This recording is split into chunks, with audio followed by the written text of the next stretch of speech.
அருள்மிகு சிவசைலநாதர் திருக்கோயில் தென்காசி மாவட்டம் ஆழ்வார்குறிச்சியில் இருந்து 3 கிலோமீட்டர் தொலைவில் உள்ள சிவசைலம் என்னும் சிற்றூரில் அமைந்துள்ளது. நேற்று நடைபெற்ற சித்ரா பௌர்ணமி விழாவில் இங்கே ஒரு சிறப்பான விழா ஒன்று நடைபெற்றது. சித்ரா பௌர்ணமி அன்று சிவசைலம் கோயிலில் சிறப்பு வழிபாடு ஒன்று நடைபெறுகிறது.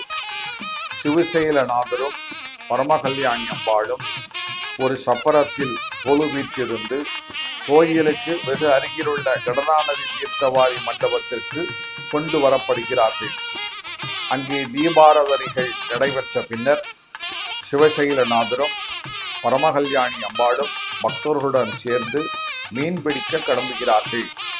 இப்படி ஒரு திருவிழா பாண்டிய தேசத்திலே பல கோவில்களில் நடைபெறுவது வழக்கமாக இருக்கிறது. சித்ரா பௌர்ணமி அன்று கடனா நதியில் நடைபெற்று வரும் இந்த மீன்பிடிப்பு திருவிழாவை ஒரு குடும்பத்தினர் நடத்தி வருகிறார்கள் என்பதும் குறிப்பிடத்தக்கதாகும்.